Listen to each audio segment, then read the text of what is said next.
Hi guys! Good morning ulit. Welcome to Koisab YouTube channel.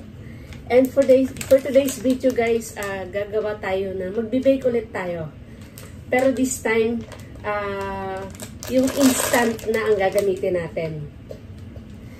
Usually kasi pag nagbe-bake ako, from scratch talaga. So this time may nakita kasi ako na ready in 3 steps. So itry natin na gawan ng twist. So bumili ako nito guys. Ayan. Betty Crocker. Ready in 3 steps. Ayan. Double chocolate chunk.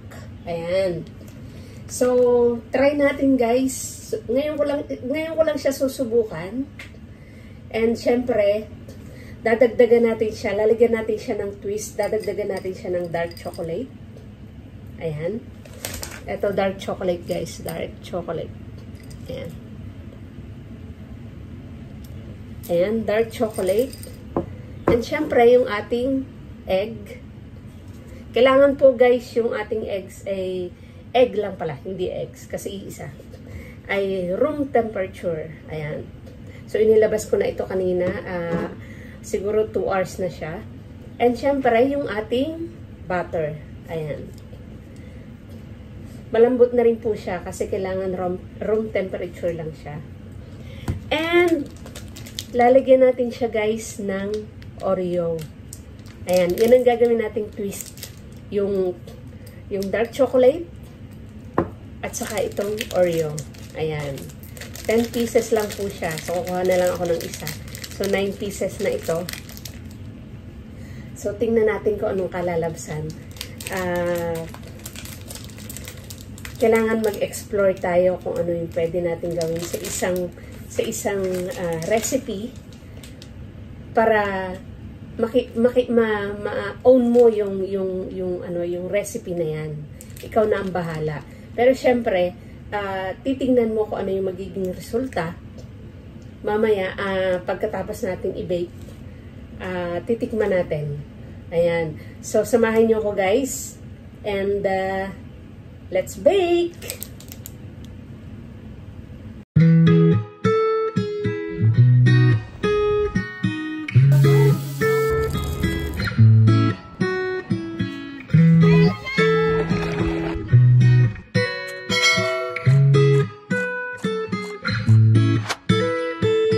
Okay guys, so ilalagay na natin ang ating mixture.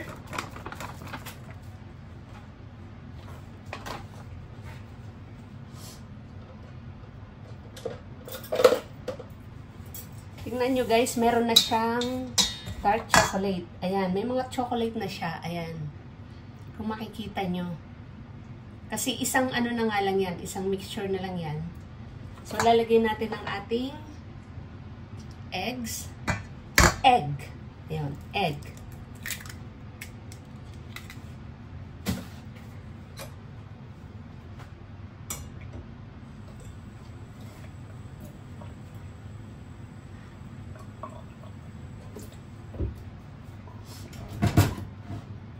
Ang ating tubig, 2 tablespoon na tubig. Isa.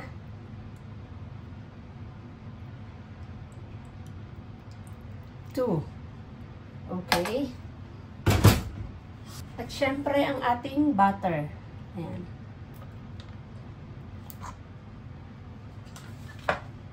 And, haluin po muna natin.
Kailangan po ma-mix natin siya ng maayos para mag-blend yung lahat ng lasa, pati yung butter. Ayan.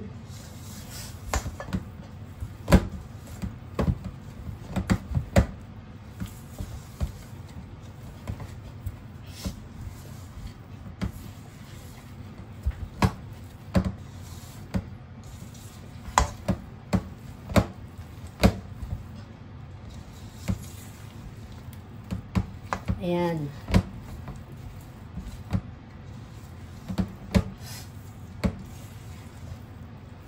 Okay.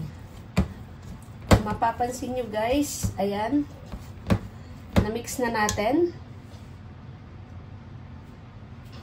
At syempre, ilalagay natin yung ating extra dark chocolate.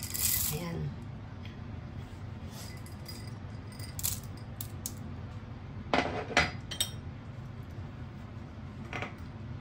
At syempre, yung ating Oreo. Ayan. Pinisang-pisang ko na siya, guys. Ayan. So, haluin ulit natin. Kailangan ma-mix siya ng mabuti.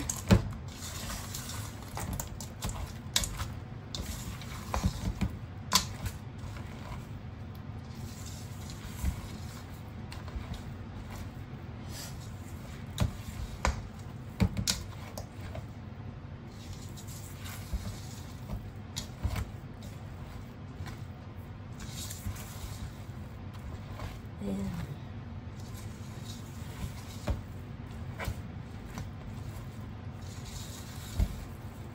Ayan guys.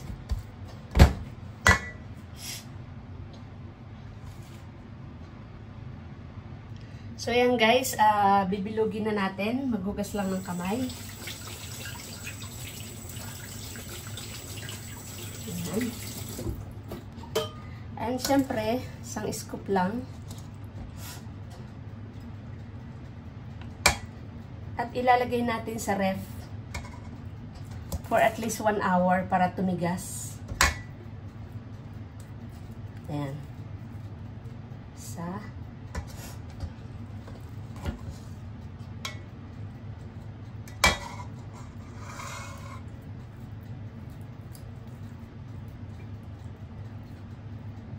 Dalawa.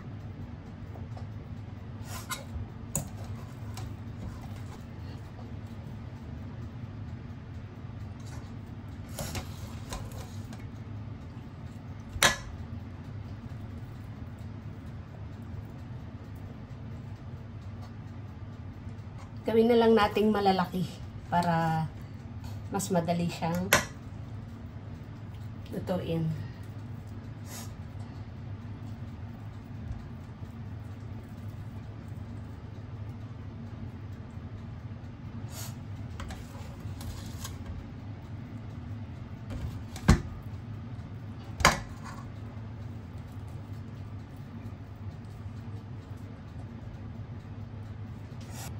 Ayan.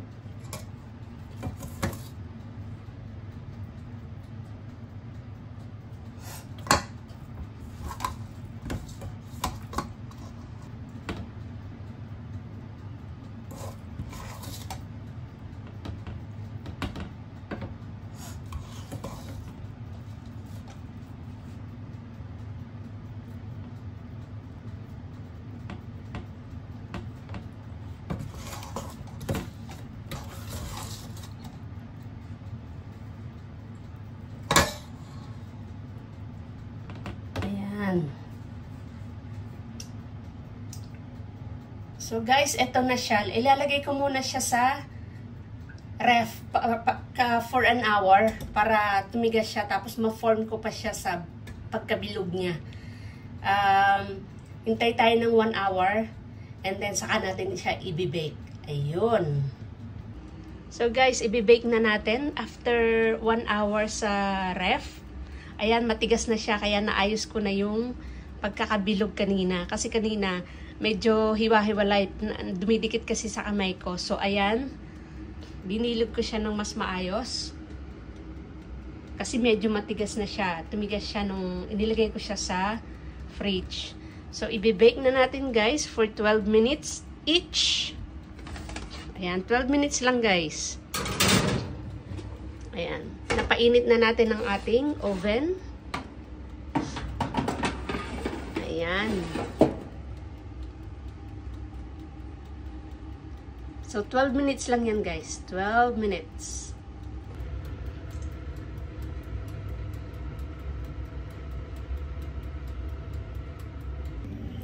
Okay guys, naluto na ang ating cookies.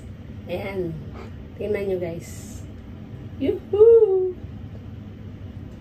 Kumain na ako actually kanina. Tinikman ko na siya. Look! O, diba? Pa isa.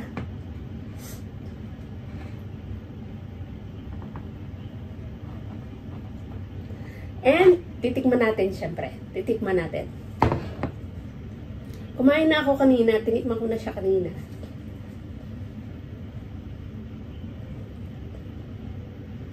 Ayan guys, so tingnan nyo. O, diba? And syempre, titikman natin.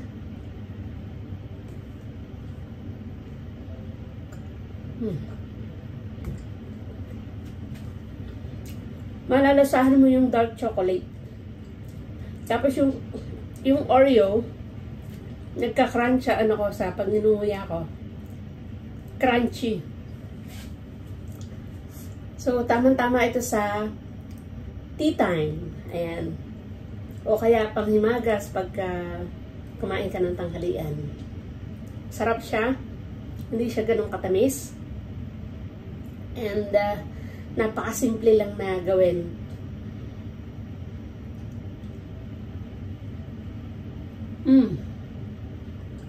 Sarap. So, thank you guys for watching. And, for more videos, please don't forget to like and subscribe.